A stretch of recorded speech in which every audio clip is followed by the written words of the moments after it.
నమో వెంకటేశాయ. శ్రీవారి అనుగ్రహంతో తిరుమల తిరుపతి దేవస్థానములు ప్రతిష్టాత్మకంగా నిర్వహిస్తున్నటువంటి శ్రీ వెంకటేశ్వర వేద విజ్ఞాన పీఠం ధర్మగిరిలో ఉన్నటువంటి వైదిక విద్యల యొక్క స్వరూపము, పరిచయము, ప్రదర్శన మనం తెలుసుకుంటూ ఉన్నాం శ్రీ వెంకటేశ్వర భక్తి ప్రసార మాధ్యమం ద్వారా. ధర్మగిరి వేద విజ్ఞాన పీఠంలో అధ్యాపన చేస్తున్నటువంటి ఋగ్వేద, శుక్లయజుర్వేద, కృష్ణయజుర్వేద, తైత్తిరీయ, మైత్రాయణి, అలాగే సామవేద, కౌతమ, జైమిని, అథర్వవేద, శౌనక శాఖల యొక్క వైభవాన్ని, ఆ విద్యా ప్రదర్శనను మనం చక్కగా తెలుసుకున్నాం, చూసాం. అటు తర్వాత దివ్య ప్రబంధం గురించి కూడా తెలుసుకున్నాం. అలాగే ప్రధానమైనటువంటి 5 ఆగమ శాఖలు ఇక్కడ బోధింపబడుతున్నాయి. వాటిలో వైఖానసాగమం, పాంచరాత్రాగమం, శ్రీ వైష్ణవాగమం, శైవాగమం, తంత్రసారాగమం అనేటటువంటి 5 ఆగమాల్లో మొదటి 4 ఆగమాల గురించి కూడా మనం తెలుసుకోవడం జరిగింది. ఆ విద్యా ప్రదర్శన అంతా కూడాను మనం ప్రత్యక్షంగా శ్రీ వెంకటేశ్వర భక్తి ప్రసార మాధ్యమం ద్వారా దర్శించడం జరిగింది. మొదటి 4 ఆగమాలు వైఖానసాగమం, పాంచరాత్రాగమం, శ్రీ వైష్ణవాగమం, శైవాగమం. అటు తర్వాత తంత్రసారాగమం గురించి తెలుసుకునేటటువంటి ప్రయత్నం చేద్దాం. భారతదేశంలోనే అత్యంత అరుదైనటువంటి ఆగమాల్లో ఒకటి తంత్రసారాగమం. అటువంటి అరుదైనటువంటి వైదిక విద్యల్ని పోషించి ఆ విద్యల యొక్క వైభవాన్ని లోకానికి అందించే ప్రయత్నం చేయటంలో తిరుమల తిరుపతి దేవస్థానం ప్రథమ స్థానంలో ఉంటుంది. అందువల్ల నుంచే అరుదైనటువంటి తంత్రసారాగమాన్ని అధ్యయనాధ్యాపన ప్రక్రియలో ధర్మగిరి వేద విజ్ఞాన పీఠంలో నిర్వహించడం జరుగుతూ ఉన్నది. ఇదే విధంగా ఈ తంత్రసారాగమాన్ని ఉడిపి క్షేత్రంలో కూడా నిర్వహిస్తున్నట్టుగా మనకు తెలుస్తోంది. అటు తర్వాత ఇతర మంత్రాలయం ఇత్యాది ప్రదేశాల్లో కూడా తంత్రసారాగమాన్ని పరిరక్షించాలి, అధ్యాపన, అధీతి, బోధ, ఆచరణ, ప్రచారముల ద్వారా అనే ప్రయత్నాలు జరుగుతున్నట్లుగా మనకు తెలుస్తూ ఉన్నాయి. కాబట్టి ఈ తంత్రసారాగం అనేటటువంటిది అత్యంత అరుదైనటువంటి ఆగమాల్లో ఒకటి. దాంట్లో తంత్రం అనే దానికి పెద్దల లక్షణం చెప్తూ మనకి ఏమంటారంటే, తనోతి విపులానర్థాన్ తత్వమంత్ర సమన్వితాన్ త్రాణంచ కురుతే యస్మాత్ తంత్రం ఇత్యభిధీయతే. విపులమైనటువంటి అర్థములను చక్కగా మనకు తెలియపరిచేటటువంటిది. అలాగే తత్వం అంటే సాక్షాత్తు బ్రహ్మ పదార్థం. త్వం అన్నమాట. త్వం అంటే ఓ జీవుడా నీవు బ్రహ్మ అయి ఉన్నావు అనేటువంటి విషయాన్ని తెలియపరచడం, తత్వమంత్ర సమన్వితాను. అలాగే తద్వారా ఏమవుతుంది అంటే త్రాణంచ కురుతే యస్మాత్, చక్కటి రక్షణ లభిస్తుందన్నమాట. కాబట్టి తంత్రమిత్యభిధీయతే, తంత్రం అనే దానికి అటువంటి గొప్ప నిర్వచనాన్ని మన మహర్షులు అందించారు. అలాగే తంత్రాన్ని గురించి విష్ణు సంహితలో ఒక మాట చెప్తారు, సర్వే అర్థాః ఏన తన్యంతే త్రాయంతే చ భయాజ్జనాః ఇది తంత్రస్య తంత్రత్వం తత్వజ్ఞాః పరిచక్షతే. తత్వజ్ఞులైనటువంటి మహర్షులు ఏం చెప్పారు అంటే, సర్వే అర్థాః ఏన తన్యంతే, సమస్త అర్థములు అంటే మనం అందరి చేత పొందతగినటువంటివి అన్నమాట. వాటిని పురుషార్థములు అని అంటాం. ధర్మ, అర్థ, కామ, మోక్షములు అనేటటువంటివి.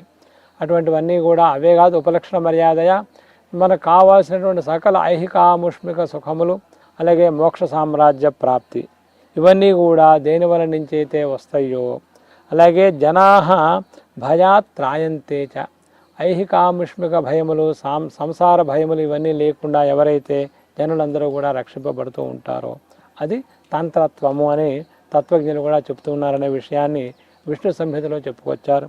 అలాగే బ్రహ్మతర్కంలో తనుతే ఏన కార్యంతతు తంత్రం సాధనముచ్యతే కారణానాం స్వశక్తిర్వా ప్రధానం సాధనం యత అనే వివరంగా కూడాను తంత్రం యొక్క లక్షణాన్ని చెప్పుకొచ్చారు.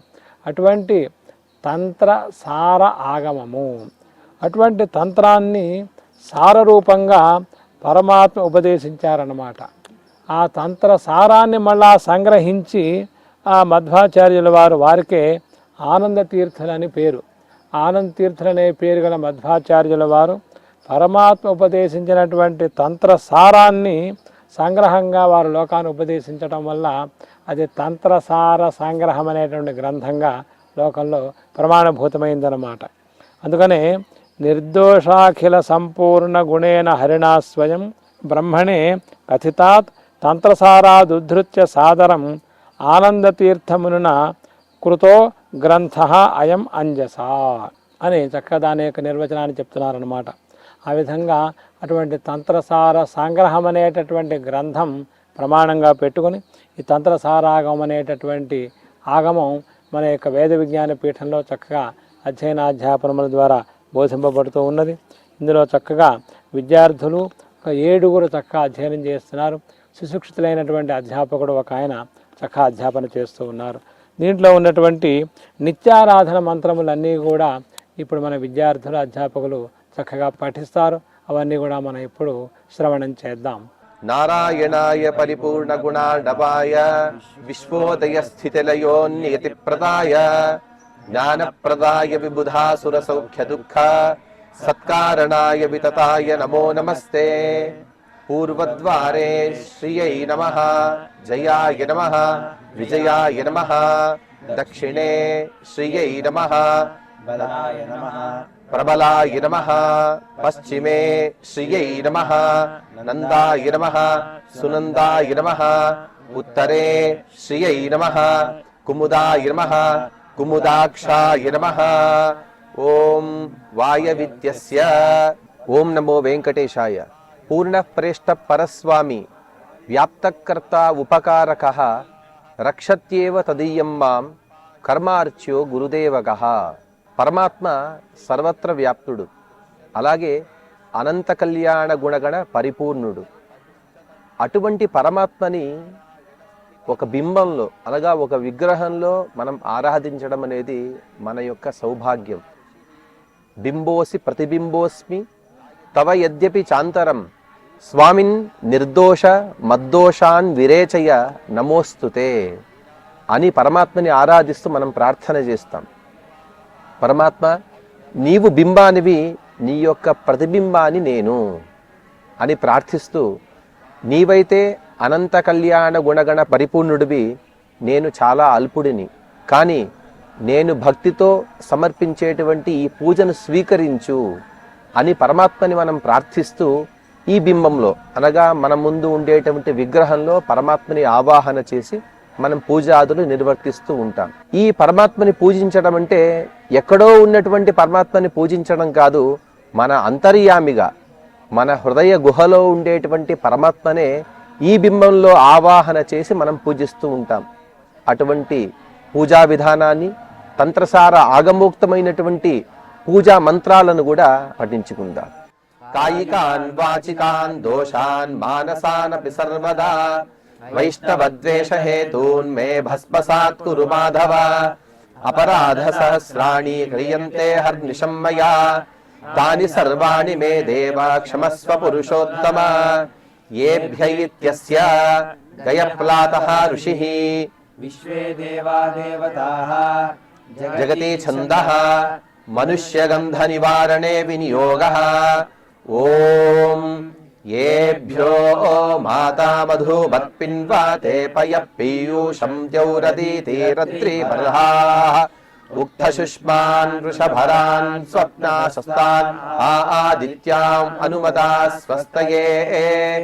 సోమ ప్రచేతస ఊచుః బ్రహ్మపారం మునే శ్రోతుం ఇచ్ఛావః పరమం స్తవం జపతా కండునా దేవో ఏనారాధ్యత కేశవః సోమౌవాచ పారపరం విష్ణురపారపారః పరపరాణామపి పారపారః స బ్రహ్మపారః పరపారభూతః పరపరేభ్యః పరమార్థరూపీ సకారణం కారణతస్తతోపి తస్యాపి హేతుః పరహేతుః కార్యేషు చైవం సైకర్మకర్తృ రూపైరశేషైరవతీహ సర్వం బ్రహ్మ ప్రభుర్బ్రహ్మ సర్వభూతో బ్రహ్మ ప్రజానాం పతిరచ్యుతోऽసౌ బ్రహ్మాద్వయం నిత్యమజం స విష్ణురపక్షయాద్యైరఖిలైరసంగీ బ్రహ్మాక్షరమజం నిత్యం కాసౌ పురుషోత్తమః తథా రాగాదయో దోషాః ప్రయాంతు ప్రశమం మమ. తంత్రసారాగమంలో మనం నిత్యారాధన మంత్రములన్నీ కూడా శ్రవణం చేస్తూ ఉన్నాం. అటువంటి తంత్రసార సంగ్రహంలో ఒక ప్రధానమైనటువంటి విషయాన్ని చెప్పారు. ఏమిటంటే యావతో హి అననుష్ఠానే కర్మపూర్తి న విద్యతే తావత్ సమస్తం కథితం అస్మిన్ తంత్రే యథావిధి. ఒక కర్మ అనేటటువంటిది పరిసమాప్తి కావాలి. వైదిక కర్మ కావచ్చు, లౌకిక కర్మ కావచ్చు. దానికి సకల కారణములు కూడాను దానికి సాధనములుగా కావాలి. అందుకనే శాస్త్రంలో కూడా యావత్ కారణ సామగ్రి సత్వే కార్యోత్పత్తి అని అంటారు. ఒక కార్యం ఉత్పన్నం కావాలి అంటే అందుకు సంబంధించినటువంటి సమస్త కారణములు కూడాను ఉండాలన్నమాట, సమగ్రంగా ఉండాలి. కాబట్టి ఇక్కడ ఒక వైదిక కర్మానుష్ఠానం అనేటటువంటిది మనం అనుష్ఠించాలి. తద్వారా భగవంతుడు సంతోషించాలి, లోకాన్ని రక్షించాలి. అంటే దేనివల్లనైతే ఆ వైదిక కర్మ సమాప్తమవుతుందో అవన్నీ కూడా ఇక్కడ యథావిధిగా చెప్పబడినాయి అన్నమాట ఈ తంత్రసార సంగ్రహంలో. అందువల్ల ఈ తంత్రసార సంగ్రహం యొక్క వైభవాన్ని గురించి మాట్లాడుతూ యావతాంహి అననుష్ఠానే కర్మపూర్తి నవిద్యతే తావత్ సమస్తం కథితం. ఆ సమస్తము కూడా ఇక్కడ చెప్పబడింది కనుక ఇది చాలా గొప్ప గ్రంథంగా అందరూ కూడా ప్రశంసిస్తూ ఉన్నారు. అటువంటి తంత్రసార సంగ్రహాన్ని ప్రమాణంగా చేసుకుని తంత్రసారాగం అనేటటువంటి విద్య మన యొక్క వేద విజ్ఞాన పీఠంలో చక్కగా నిర్వహింపబడుతూ ఉన్నదన్నమాట. దాంట్లో ఉన్నటువంటి ఉత్సవోపయుక్త మంత్రములన్నీ కూడా ఇప్పుడు మన విద్యార్థులు, అధ్యాపకులు చక్కగా ప్రదర్శిస్తారు. అవన్నీ కూడా శ్రవణం చేసి శ్రీవారిని మనం ప్రార్థన చేద్దాం. నారాయణాయ పరిపూర్ణ గుణార్ణవాయ విశ్వోదయ స్థితిలయోన్నేతి ప్రదాయ జ్ఞానప్రదాయ విబుధాసుర సౌఖ్య దుఃఖ సత్కారణాయ వితతాయ నమో నమస్తే.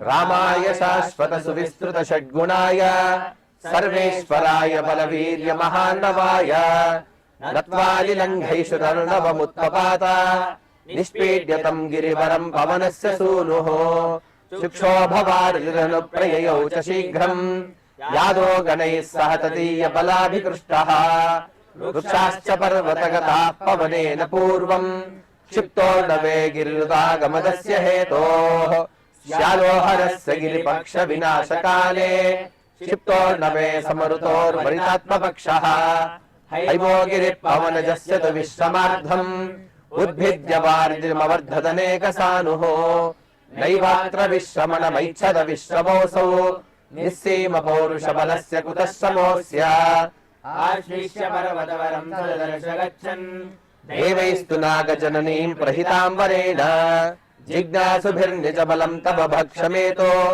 యద్యత్వమిచ్చసి తదిత్యమరోదితాయాః. జయత్యబ్జ భవేషేంద్ర వందితః కమలాపతిః అనంత విభవానంద శక్తిజ్ఞానాది సద్గుణః అని చెప్పిన విధంగా, అలాగే హరిర్హి సర్వదేవానాం పరమ పూర్ణశక్తిమాన్ అని మరొక స్మృతివాక్యానికి అనుగుణంగా సకల కార్యాలకు పరమ ప్రయోజనం అంటే ఆ పరమాత్మ యొక్క ఆరాధనమే. ఆ పరమాత్మ యొక్క ఆరాధన తప్ప మరొక ఏ ఐహికమైన ఆముష్మికమైనటువంటి ప్రయోజనాన్ని కాంక్షించకుండా మనం ఉత్సవాదులను చేస్తూ ఉంటాం. అటువంటి ఉత్సవంలో బ్రహ్మోత్సవం అనేది చాలా ప్రధానమైనది. బ్రహ్మోత్సవం అంటే ఉత్సవము అంటే పెద్దగా శబ్దం చేయడం అని అర్థం. శబ్దం అంటే ఏదో డప్పు వాద్యాలు కొట్టడం కాదు, కానీ ఆ పరమాత్మ యొక్క మంత్రాలను గట్టిగా చదవడము, ఆ పరమాత్మ ప్రతిపాదకమైనటువంటి వేదాదులను చక్కగా ఉచ్చరించడము, అది కూడా సాక్షాత్తుగా చతుర్ముఖ బ్రహ్మగారి యొక్క సన్నిధానంలో సాక్షాత్తుగా చతుర్ముఖ బ్రహ్మగారే ఉండి ఈ ఉత్సవాన్ని నడుపుతారు. కాబట్టి దీన్ని బ్రహ్మోత్సవము అని పిలుస్తారు. అటువంటి బ్రహ్మోత్సవంలో పఠించవలసిన అత్యంత ముఖ్యమైనటువంటి మంత్రాలను మనం ఇప్పుడు పఠించుకుందాం. తాదృక్చేష్టా సమేతాయా అంగుళీయమదాత్తతః సీతాయా యాని చైవాసన్నాకృతే స్థాని సర్వశః భూషణాని ద్విధా భూత్వా తాన్యేవాసంస్తతైవ చ అత చూడామణిం దివ్యం దాతుం రామాయ సాదదో యద్యప్యేతన్న పశ్యంతి నిశాచరగణాస్తుతే ద్విలోకచారిణః సర్వే పశ్యంతు శయ్య ఏవ చ తేషాం విడంబనాయైవ దైత్యానాం వంచనాయ చ పశ్యతాం కలిముఖ్యానాం విడంబోయం కృతో భవేత్ కృత్వా కార్యమిదం సర్వం విశంకః పవనాత్మజః ఆత్మా విష్కర్ణే చిత్తం చక్రే మతిమతాం వరః అథవనమఖిలం తద్రావణస్యావలుంప్య క్షితిర్హమేకం వర్జయిత్వా సువీరః రజంచ వినాశం కాంక్షమాణోతి వేలం తోరణం చారురోహ అథాశృణోద్దశానన కపీంద్రచేష్టితం పరం దిదేశ కింకరాన్ బహూన్ కపిర్నిగృహ్యతామితే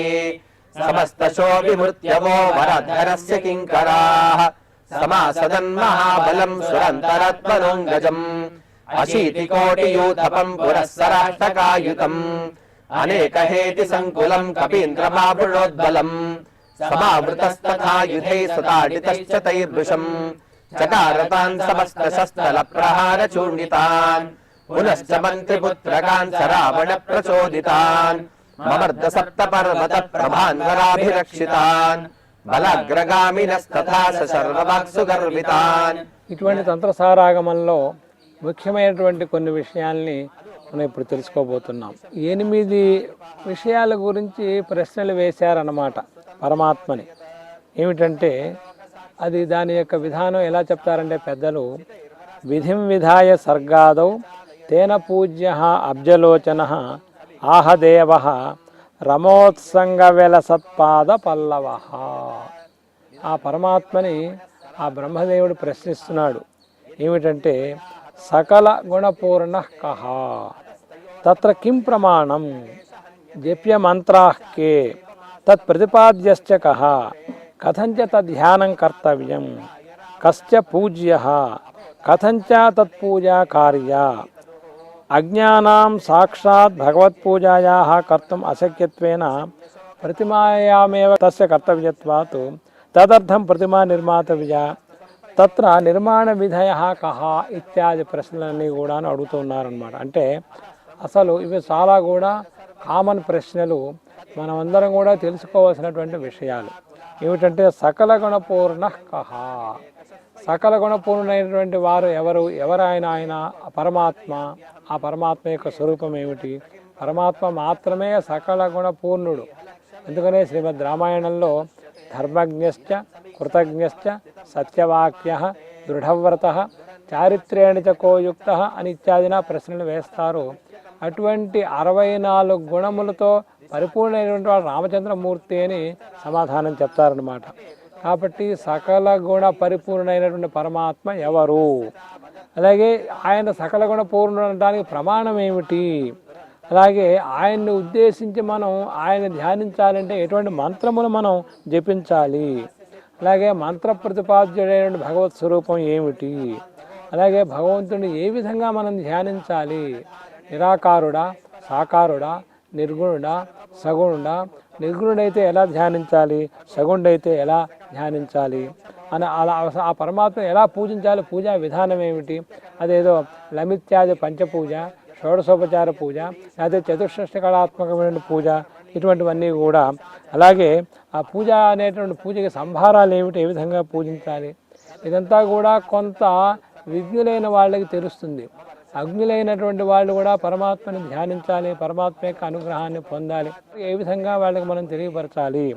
వారి కోసం ప్రతిమ అనేటటువంటి దాన్ని, అంటే భగవంతుడి యొక్క సర్వగుణోపేతమైనటువంటి ఒక విగ్రహ ప్రతిష్ట ఆరాధన అంతా కూడా చేయాలి. అదంతా కూడా ఎలా చేయాలి, ఆ భగవత్ ప్రతిమ ఎలా నిర్మాణం చేయాలి అనేటువంటి విషయములన్నీ కూడా చక్కగా ప్రశ్నించారనమాట. వాటన్నిటినీ కూడాను సమాధానంగా పరమాత్మ చెప్పారనమాట.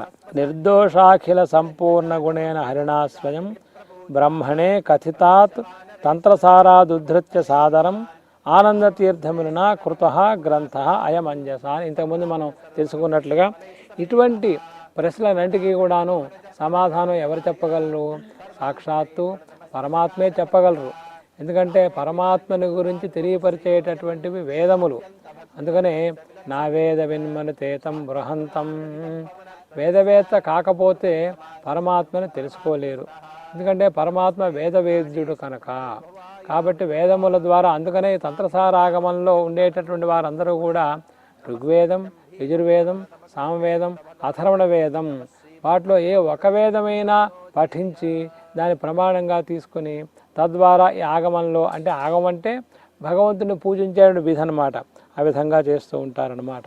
ఆ విధంగా అటువంటి పరమాత్మ యొక్క స్వరూపమంతా కూడాను సాక్షాత్తు పరమాత్మే సారంగా ఉపదేశిస్తే, ఆ సారమంతా కూడా సంగ్రహించి ఒక చోట గ్రంథంగా రాస్తే, ఆ గ్రంథాన్ని ప్రమాణంగా చేసుకొని తంత్రసారాగం అనేటువంటి విద్య లోకంలో ప్రవర్తమానమవుతోంది. దాంట్లో ఇప్పుడు ఉన్నటువంటి మనం ఇంతకుముందు నిత్యారాధన మంత్రాల గురించి విన్నాం, ఉత్సవోపయుక్త మంత్రాల గురించి విన్నాం. ఇప్పుడు ప్రతిష్టాపయుక్త మంత్రముల గురించి మన అధ్యాపకులు విద్యార్థులు చక్కగా పారాయణ చేస్తారు.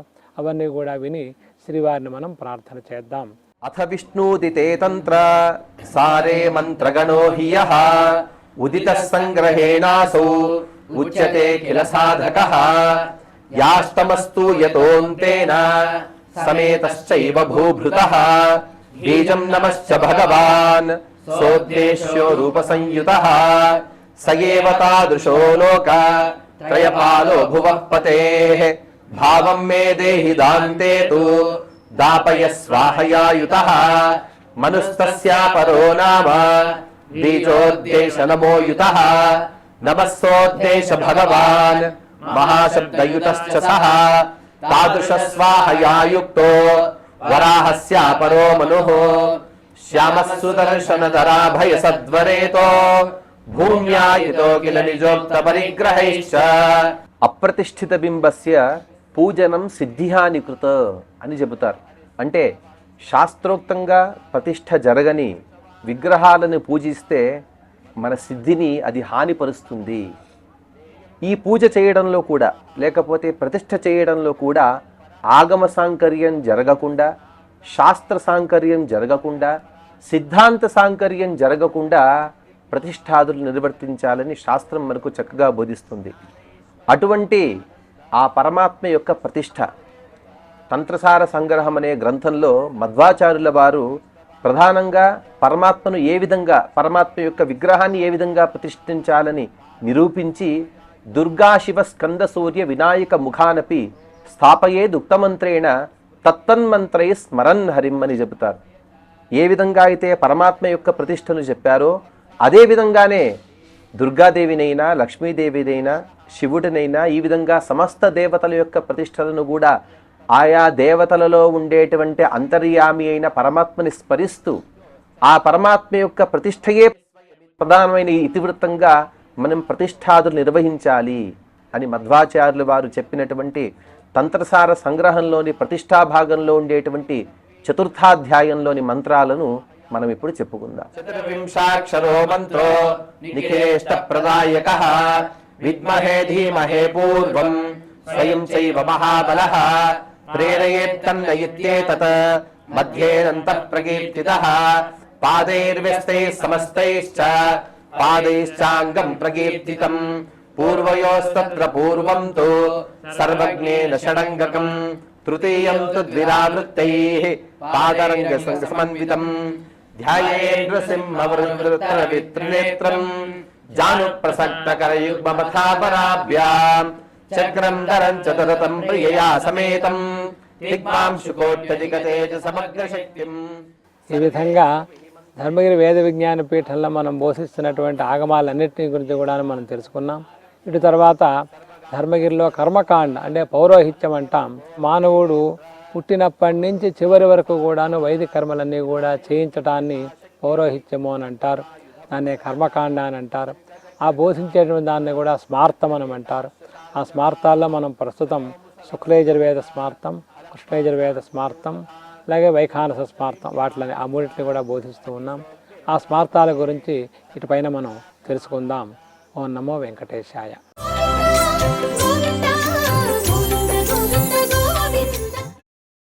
గోవింద